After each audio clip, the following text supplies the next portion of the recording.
Hi guys, Mommy Parties here. So, it's been a long time na nag-vlog ako. Actually, I have a plan na mag-vlog nung Tuesday yon, I think. Tuesday, March 10. No. March 11. Kasi, di ba nga, yung last time na vlog ko, nagkwento lang ako ng favorite TV show ko, and then, sabi ko may aasikasuhin ako, and saka ako ulit magbablog. However, that Tuesday, napakagulo ng social media, and it caught my attention to watch.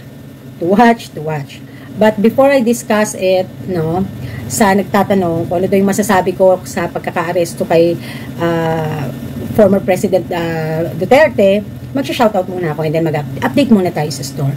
So, actually, I'm happy right now kasi even hindi super full pack na talagang katulad noon, yung stock natin, okay naman yung sales, no? And nakikita ko na performing good naman ang ating tindahan. So, I'm so happy kasi somehow worth the pagod. So, hindi naman lingid sa inyo na wala naman akong tindera and katumbas ko ay 3. That is why I'm very busy and focus ako dito sa tindahan. So, kaya halos araw-araw may delivery ako and 2 to 3 days nababawasan din ng malaki ang ating mga stocks pag nakapag-restocking tayo kasi nga nabibili naman na siya, no? Yung kumbaga ba yung tumal, hindi na ganoon na sobrang tumal. And I'm happy with that kasi syempre we try to bawi, no, dun sa mga losses natin. So honestly speaking, if I will compute all ng mga losses ko last year, 2024, siguro it is almost 200 to 250,000. Oh, 'di ba? Mami Park, humahanga nga kami sa'yo, magaling ka sa negosyo, tapos yung pala nalugi ka ng ganong kalaki. So, actually, ang reason yan is, syempre, tulad nyo din, na ordinaryong may negosyo, ordinaryong tao, may mga reasons din tayo personal na kung bakit nangyari, no? And for me, the only thing that I would regret siguro is, hindi ko masyadong na-manage ng maganda or mabuti yung kung ano yung meron last year bago pa magkaroon ng ghost months. Kasi if matatandaan nyo, binablog ko dati, ang ghost months ay nag-around June to September hanggang October. And then, before June, alam nyo naman na kinukup ko si Lola Park, no? So, that is why, kung regret lang, hindi masyadong regret, no? Kasi, wala akong hindi gagawin hanggat kaya ko pagdating sa magulang ko. Kasi, ang magiging mas biggest regret ko or greatest regret ko ay yung kung hindi ko nagawa yung bagay na pwede kong magawa para kay Lola Park nyo. Nung mga moment na meron siyang mga pinagdadaanan. So, it's a family matter actually. And I don't like to tackle it kasi hindi naman ako basta-basta nag-open up sa inyo when it comes to current happenings pagdating sa family matter. No? Although may mga nasi-share ako sa inyo na mga life lesson from the past, no? Actually, di ba, meron pang episode yan or episode ba yan? O yeah, yung ating The Design is Very. Doon, nababanggit ko at nagkikwento ko ng mga nangyari sa buhay ko, kaya kung bakit ganito na lang yung personality ko. Kasi siguro dahil sa upbringing sa akin at saka syempre yung kung paano yung mga naranasan ko from the past. But because it's from the past and I'm ready to share it. But yung mga bagay na medyo mas maselan pa, siguro yun yung mga bagay na hindi ko basta-basta sinishare talaga sa social media. So, hindi naman sa nagmamalinis ako. It's just that yun ang tamang gawin. So, advice ko dun sa mga aspiring vloggers, mas maganda na pagka naging vlogger kayo, content creator, and your content is about your life, hindi lahat kasi kung ayaw mong ma-judge, kasi ang tao, iba-iba ang principles niyan, iba-iba ang isip, iba-iba ang niyan. So, kaya, if you are ready na mabash, or ready ka na tumanggap ng galit or what ng mga viewers mo, is be it. That in my part, although alam nyo ever since na nag-vlog ako, limited ang inaanok sa inyo. So, bakit hindi na rin ako masyadong nag-flex? Alam nyo na rin yan. Kasi, that is because to protect the interest of the business. Kaya hindi ako masyadong flexy. Although, sometimes I'm giving you a clips ng tour. Kasi, di ba? Siyempre. But yung actual deliveries, mga ahente, hindi na basta-basta. So, kapag gusto nyo at malayo naman kayo sa akin, you can contact me naman sa FB ko. And then, I could give you information para kung gusto nyo umorder sa mga ahente na meron din ako. No? Hindi ko naman pinagdadamot totally. No? At hindi pagdadamot yon.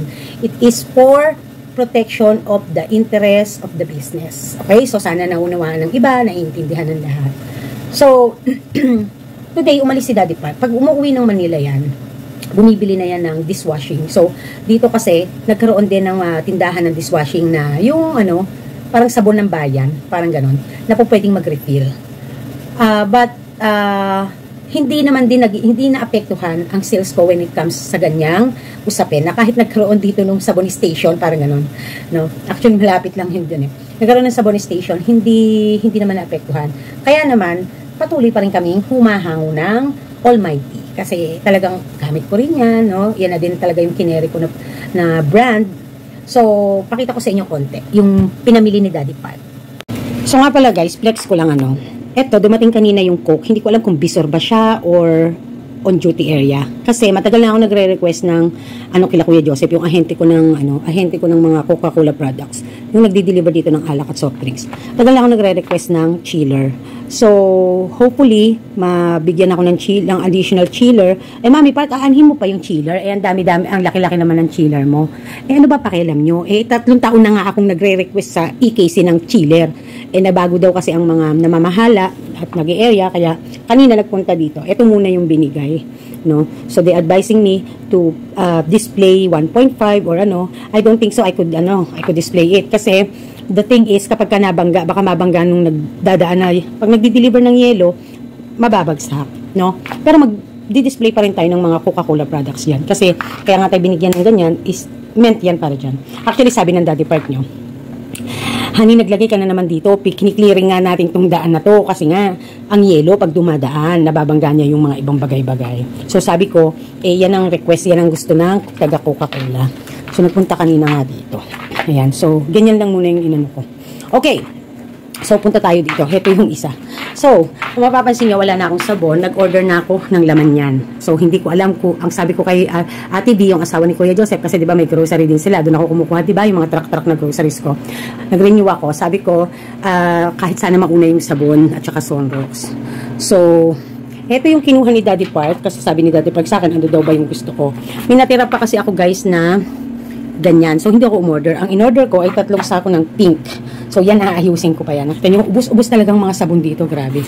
So, ito, mantika ito na, mantika ito na nasa boteng gin na Palm ME.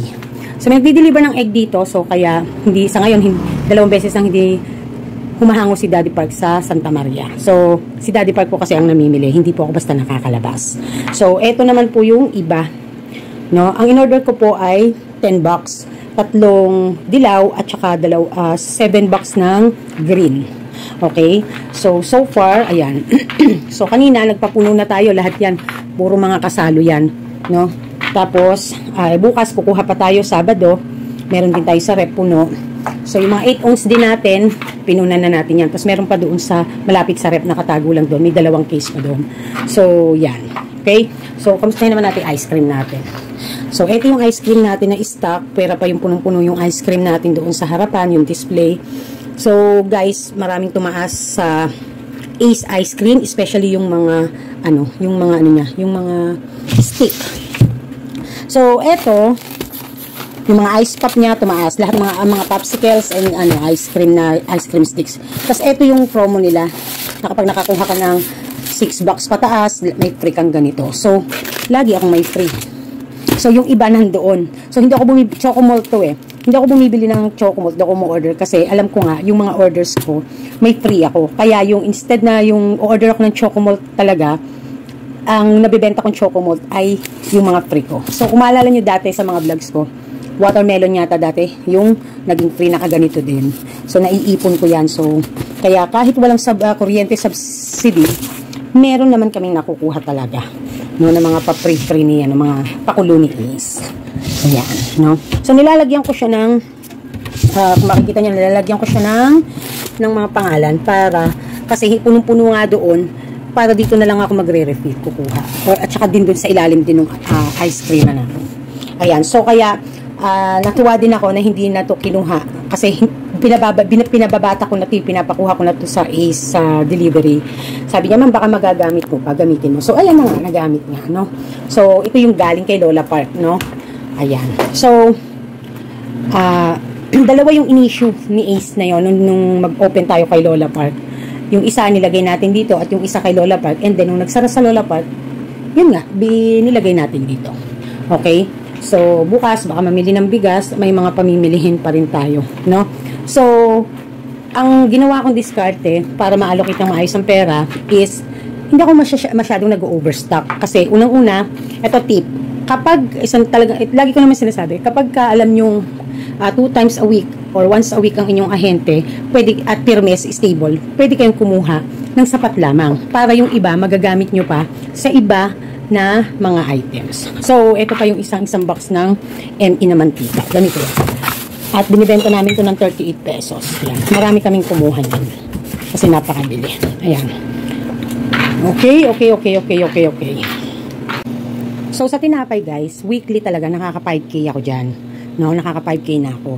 So, kaya, grabe no, imagine niyo sa isang buwan, actually mahigit pa 5K minsan, sa isang buwan nakaka 20 to 25,000 pesos ako na pamimili ng or sa ahente ng Marby. Ganun kalakas yung tinapay. Guys, take note, naubos lang yung Monay. Every other day 30 pieces ng Monay at iba't ibang maliliit pa na tinapay yung nakatinda ko. Tapos pag weekend nag-order ako ng 50 pieces sa mga Sabado. Tas Martes na yung balik. So, kahapon nag-deliver ng 30 pieces. Kanina pa wala. Hapon. Naubos na. No? Tas yan, konti na lang. Okay?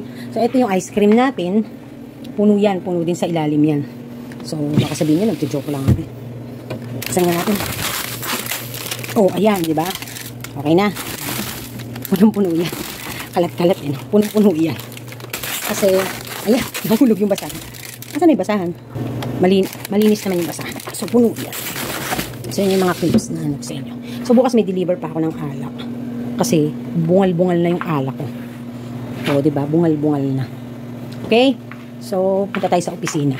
So, sa mga noodles ko naman, consistent ako sa noodles, nagre-refill ako. Hindi naman pwedeng punong-puno kasi, nabawasan na yan kasi, nahuhulog.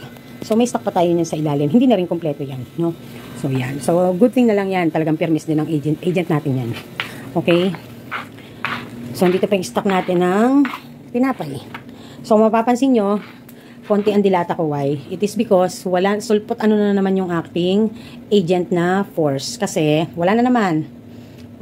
Hindi na naman nagpupunta. Kinontak ko na, hindi sumasagot. So, kaya, wala tayong choice. Pero, bibili tayo sa iba ng Argentina. Actually, nag-order ako kay Nag-order ako kay EKC ng dilata. Ayan. So, yung mga wing and products din natin. Ayan. No? Okay. So, katamtaman lang, sapat-sapat, mga sigarilyo yan.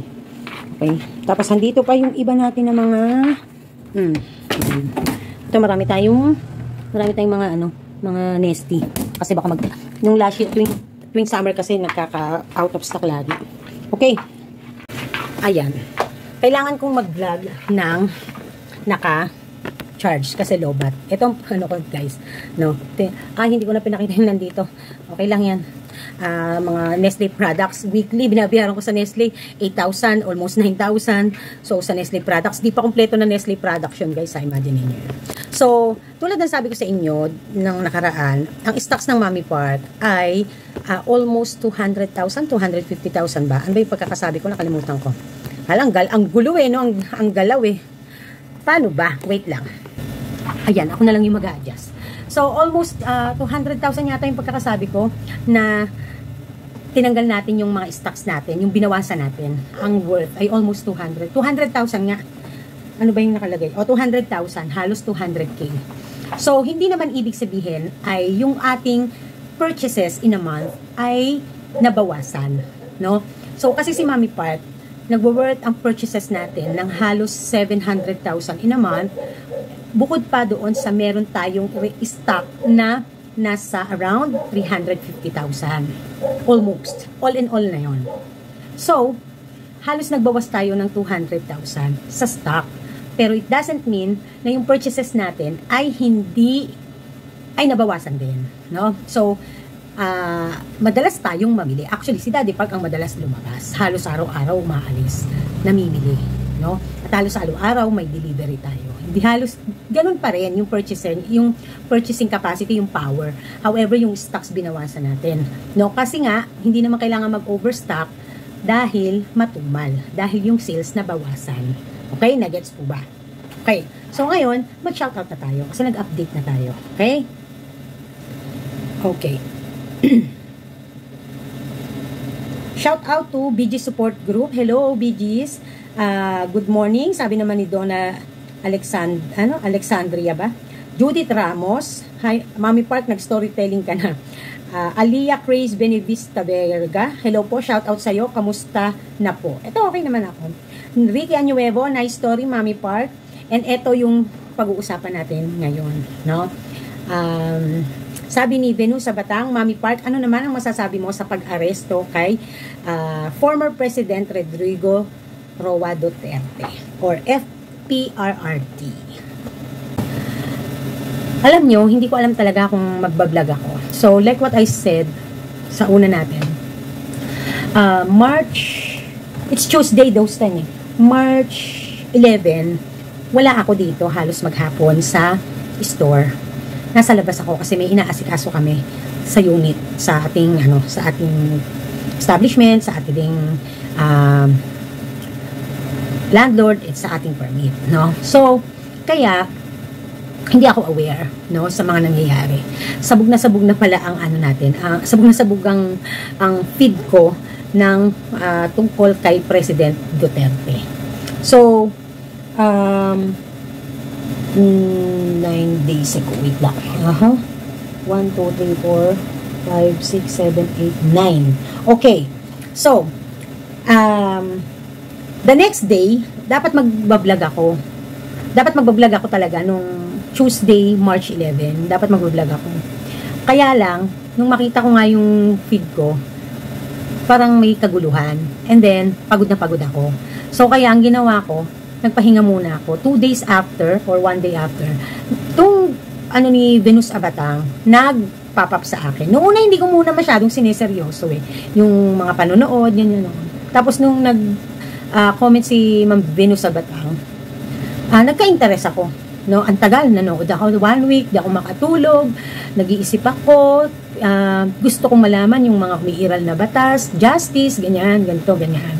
Kasi hindi naman lingid din sa mga old subscribers ko lalo na kami, may pinaglalaban din kaming karapatan pagdating doon sa pang-aabuso, dahil di ba, kung maalala nyo, si Princess, di ba, natulpo pa yan, yung pamangkin ko, kasi yung pang-aabuso na nangyari sa kanya. So, kaya, para lang din maging updated at syempre kailangan alam din natin yung nangyari kasi baka mamaya hindi natin alam, nagkaroon na pala ng people power, mamaya bigla na lang palang mag-announce tong presidente natin ng martial law, diba? So syempre dapat bilang negosyante at bilang isang ina ng tahanan, kailangan alam natin, no? Para alam natin din kung paano po protektahan ang mga interest natin sa buhay. So, alam niyo, hindi ako nakakatulog na sobrang ang cellphone ko halos nalulobat kakapanood ng tungkol kay President Duterte, no? Hindi ko rin alam if na-share ko before. We've been in Davao before. Way back, I'm not so sure if it's 2018. 2018 or 2019. Nag-Davao kami. So the reason of going to Davao is for vacation. And the reason of that also is to visit my friends na mga Davaoeña, mga Bisaya. So, we make sure na bago kami makauwi, makapunta kami sa mismong bahay ni President Duterte. Talagang nakarating kami doon. Although, those times, wala doon si President Duterte and makakapagpa-picture ka naman doon sa standee niya. Kaya lang, hinahanap ko si Daddy ang may copy. Nabura kasi sa cellphone ko yung, meron kaming picture ng mga bata kaya sa standee ni President Duterte. So, also, eto background history lang, or yung kumbaga yung parang magbabalik tanaw lang ako. Way back also 2016, That was the year na tumakbo si President Duterte ng pagkapangulo, di ba? Naalala ko noon, 2016 na yata, no? Kasi si President Duterte, nagpasa ng candidacy niya, halos, malapit na, as in close to closing ng pagpapasa ng candidacy. So, kumbaga ba siya ay last minute, parang ganon, noong 2016. Naalala ko noon, nandun pa ako sa apartment namin sa Pasay. Kasama ko kasi talaga mga taga Davao, mga Bisaya, ang aking mga housemates. Sabi ko sa kanila, those times I was working in one company in Pasay na yung ahente ako. No? Ahente ako ng mga exhaust fan. Sabi ko, nonsense for me ang bumoto kasi parang hindi naman ako nasa Bulacan, nasa Manila ako. And parang for me, parang isang abala pa para umuwi para sa botohan, no? So sabi ko, nagkaroon kami ng parang pustahan ng mga ng mga kasamahan kong Bisaya. Naalala ko nang sabi ko kay Manang Olga. At saka dun kila Hani, yung mga kasamahan ko, sabi ko, boboto lang ako kung talagang tatakbo si Tatay Digong, si President Duterte. Boboto ako. Kasi hindi na ako bumoboto eh. Kaya wala na rin nga akong record sa pina-update ko lang eh. Tapos, nung mag-file ng candidacy si President Rodrigo Duterte, sabi ng mga kasamahan ko, boboto mo si President Duterte, especially si Ate Aying. Naku, napaka-fan ni Duterte. Tsaka lahat sila, no? Sabi ko, boboto ako, sige. Kung si Duterte, kung tatakbo. Kasi nung una, ayaw niya, hindi daw siya tatakbo, di ba? Tapos last minute, nag-file ng candidacy. So, wala akong nagawa. Actually, hanggang ngayon yata may picture pa ako nun eh. Tingnan ko guys hanggang ngayon may picture pa ako nun nung meron akong ink sa daliri ko. So, titingnan ko kung may mga pictures pa ako ng mga nakaraan ko na kung nailagay ko dito sa aking isang cellphone. So, yun nga. So, sa madaling sabi, bumoto ako at binoto ko siya. So, binoto ko siya hindi dahil sinasabi ng mga kasamahan ko, ng mga kaibigan ko. Binoto ko siya kasi maganda yung kanyang background ng pamamahala, ng leadership when it comes sa kanyang nasasakupan sa Davao. And, konting background history sa iboboto. Alam nyo, di ba lagi kong sinasabi, ang ayaw na ayaw kong pag-uusapan sa aking channel ay ang politics at ang religion. Naku po naman, napakamalas naman na lobat pa. Ang ayaw na ayaw kong pag-uusapan. Ngayon, kaya ako lang dahil nagtanong si Ma'am Venus, although pwede ko namang disagutin, siguro ito na rin yung way ko to express my feelings, no? Way ko to bakit ba ako nahihiyak? Ito na rin siguro yung way ko to love my country.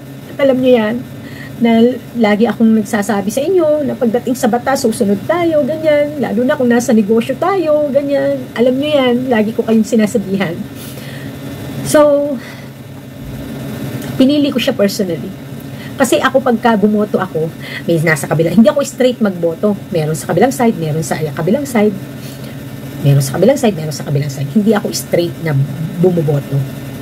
So, and also, hindi rin ako nagpapabayad ng boto. Huwag tayong magkaila. Alam natin yan. Yung tungkol sa mga bayaran bago mag-eleksyon. Hindi ako nagpapabayad ng boto. Even marami, kahit nga ngayon may mga kumakanta sa akin, pula green na. Ganyan. Sabi ko, ayoko. Huwag niyo ako ililista, huwag niyo ako isasama. No. Mami Park, sayang naman. Para sa amin na lang. Ganyan yung mga awit sa akin. Sabi ko, hindi. Ayokong malalamang ililista niyo ako dyan. Ayokong malalaman na nagamit nyo ang pangalan ko at tinanggap nyo ang pera. Kasi, dito tayo magkakaroon ng malaking gulo at away. Huwag nyong pinakikialaman ang tungkol sa relihiyon at tungkol sa politika na prinsipyo ko. Kung gusto nyo, kayo lang, okay lang, bahala kayo sa banyo. Pero huwag nyo akong isasama. Kasi, dun man lang, maipakita ko man lang sa bayan ko na kung gaano ko kamahal ang bansang Pilipinas. At alam nyo, di ba, alam nyo naman si Daddy Park, di ba?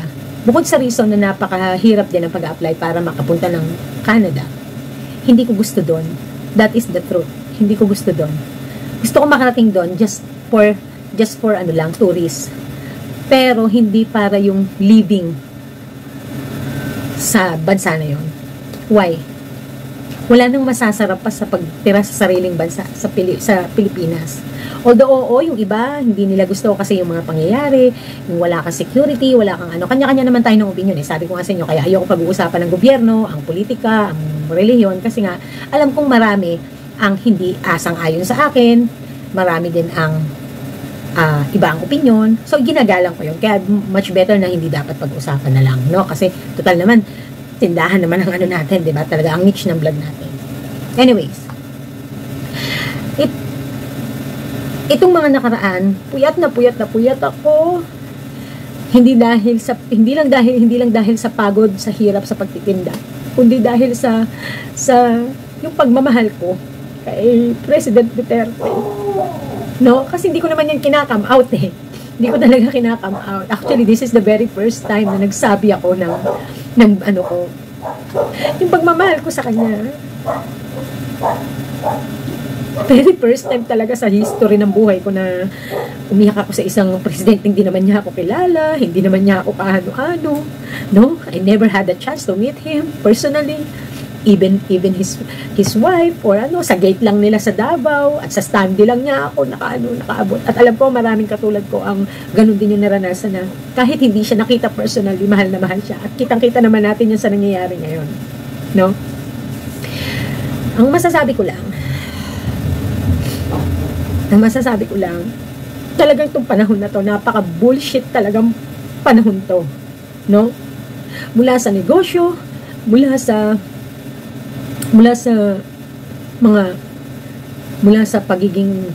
unfair na justice. But I am not also a person na lumalaban din sa gobyerno kasi hindi ko personality yon. Although masakit talaga. Masakit sa bilangan. Kasi if I will remember, talagang damandam ako yung safe, damandam ako yung kahit papaano hindi ganun sobrang bigat ng bilihin, hindi sobrang napakataas ng inflation. And then nung nagkaroon naman ng pandemic, no, saganang magbigay si President Duterte. But the problem is yung mga sumusunod na pagdadaanan nung gusto niyang ibigay para sa atin hanggang sa kahuli-hulihan. Yun yung naging problema, no? So kaya kung hindi mo maiintindihan, magagalit ka kasi kung naramdaman mo na nagutom ka nung panahon ng pandemic, na ganito ka nung pandemic, may utos siya. Pero, ang problema, yung mga sumunod na mag-i-implement nung kanyang utos. So, ang daming lessons na naranasan natin nung pandemic. But before pandemic pa, alam natin sa sarili natin na napakaraming pagbabago. No? Aminin natin yan. Now, when it comes sa mga ginawa niyang paraan para maprotektahan niya tayo, especially sa OFW at sa mga kapulisan, no? Alam niyo guys, hanga talaga ako sa kanya noon. Kasi, imagine, may mabibitay tayong OFW na kababayan.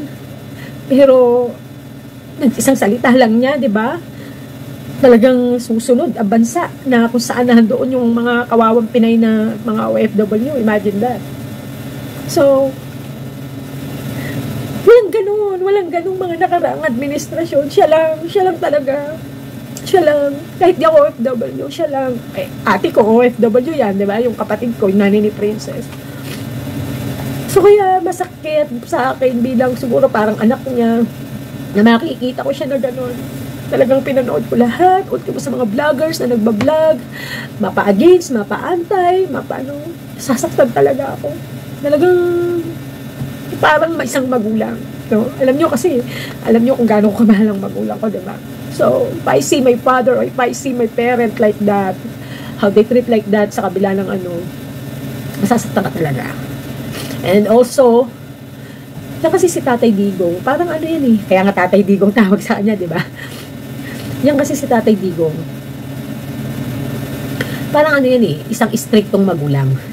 Para sumunod ka, kailangan talagang maging gumamit ka ng disiplina, ng paraan, no? Para tumino. So, parang magulang lang yan. Parang tayo lang mga parents yan. No?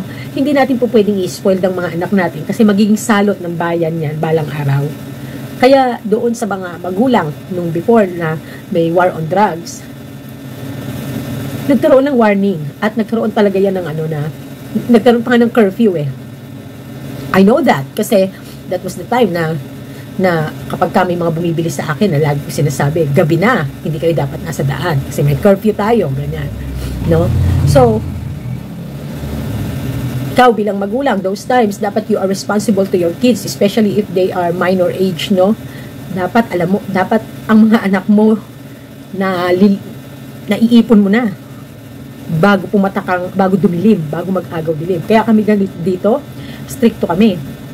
Kahit gusto pang maglaro ni Kier pag sa labas, lagi silang lagi silang ano sa cellphone, nakukuha na namin ng gadgets at saka ng laptop. Why? Kasi yun yung parusa namin. Kasi alam mo na bago dumilim, bago mag-agaw dilim, pag lubog ng araw, kailangang nakauwi ka na. At pag naman may aalis at magpa-practice, kailangan ng group practice, ng schooling kay Kauri, hatid sundo ng daddy yan. Pag aalis sila, magpapaalam, tatanungin namin, saan ka pupunta, ano ang pangalan ng kasama mo, sino-sino mga kasama mo, saan kayo pupunta, anong silbi ng cellphone nyo, bakit di kayo nagte-text, ganyan-ganyan. Magagalit talaga kami. Ganun yung disiplina namin. So, it's like Tatay Digong, no? Although, it's different perspective and different way. Malala na kasi ang Pilipinas those times pagdating sa drugs. So, kaya kailangang kamay na bakal ang gamitin. Di ba? So, seeing now, Tatay Digong there in other country, na doon siya hinuhusgahan, doon siya nililitisin, talagang masakit at ano talaga sa atin yun, sampal sa atin, no?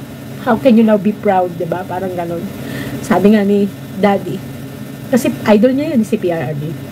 Kasi si Daddy military eh. Honestly. May tattoo yan dito eh, may brotherhood nila.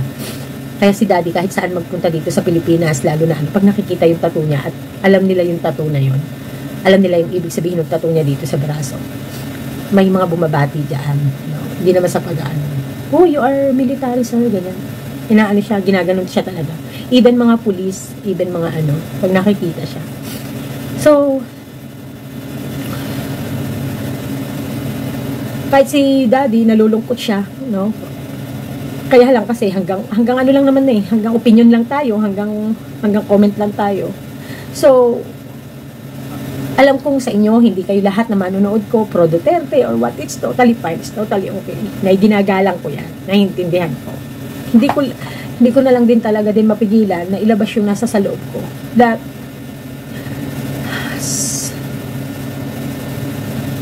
way back 2016, kung paano ko pinili siya bilang presidente ko, no? Way back 2016. Naalala ko pa yung sabi ni best friend ko nung magkaroon ng halalan nga ng presidential election last time, 2022 ba? Sabi niya, kahit, kasi, pati, dahil kaalyado ni President Duterte ang ating administrasyon ngayon before, no? Maaring yung galing ng isang ama ay hindi makukuha ng isang anak. So, magkaiba sila. So, maybe before, yes, okay, but parang ang isip pa nga niya, parang mas okay pa sana siguro kung si Lenny na lang yung iboto, ganun. Magkaiba kami ng opinion pagdating sa ano. Pero hindi kami nag-aaway ng best friend ko when it comes to politics. Kasi magkaiba kami ng opinion, magkaiba kami ng ano, although na pinag-uusapan namin yan, minsan nga nag-ano pa kami yan, nagde-debate pa kami. Ganun namin binavalue yung ano, yung pagboto. For my last word, kapag bumalik si President Duterte at tumakbo si Sara, I wish, I hope na magkaroon ako ng day off. O gagawa talaga ako ng day off. I really want to meet him. I really want to meet Sara. Yeah. Yun lang. Kahit di na literal na makita in a way na kunin yung attention nila. Yung matanaw ko lang, okay na. Okay na ako doon. Kasi proud ako na sa buhay ko may isang within 6 years na may isang maayos na pamamahala, no? Na may malasakit talaga. So, kaya, naintindihan ko kung kayo, hindi nyo bet siya, naintindihan ko na gusto ko lang na, for me, pinili ko siya personally. Because I believe na under his administration, may magkakaroon ng changes. At daman-daman natin yan. Buong mundo, daman-daman yan. Nayanig ang buong mundo. Alam nyo yan. No? Hindi yan maikakaila. And, I love you, Tatay Digong. Sana makauwi ka. Although it's very possible right now to wish and dream that. Mag-birthday na siya sa 28. Ganyan. So, kahit ako, the following month mag-birthday, ang hiling ko lang, I only have 3 wish, 3 prayer. Maging maayos ang business, maging okay ang family ko, as well as our hopes, our faith to God, and mapagtagumpay at malampasan ni Tatay Digong tong pace ng buhay niya. At makapag-rest siya ng maayos at maging tahimik. At sana, just if ever na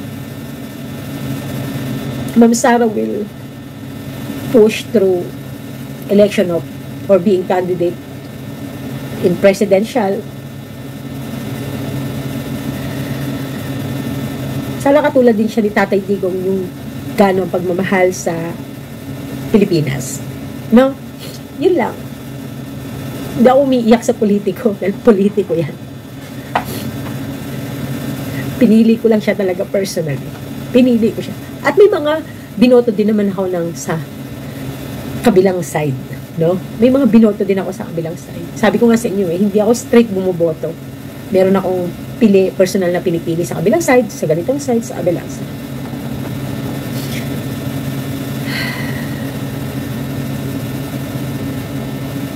Yun lang yung gusto ko. Yun lang masasabi ko, Ma'am Venus, no? Mahal na mahal ko ang ating presidente, Duterte.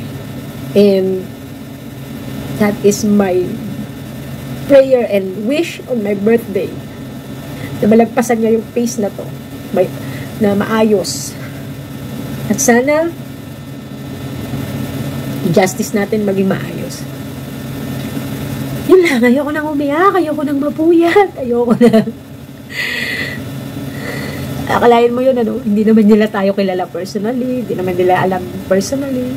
Wala silang alam sa atin, hindi nila tayo talaga literal na kilala. Pero, meron tayong luha para sa kanila, para kay Tatay Digong. It's weird, nakita nyo naman gano'n ka ganyan si Mami Pat. Pinili ko lang kasi siya talaga personal. No? Personal ko siyang pinili. Way back 2016. So, kaya, kahit wala na siya sa panunungkulan, mahal na mahal ko pa rin siya. So, shout out sa mga kabisayaan. Shout, napakaswerte nyo kasi kano nyo siya.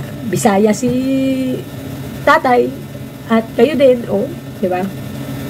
Yan din po yung isang reason kung bakit napakalalapit po sa puso ni Mami Park ang mga taga-Bisaya, ang mga Bisaya people. Kaya, una ako na naiinis, nagagalit kapag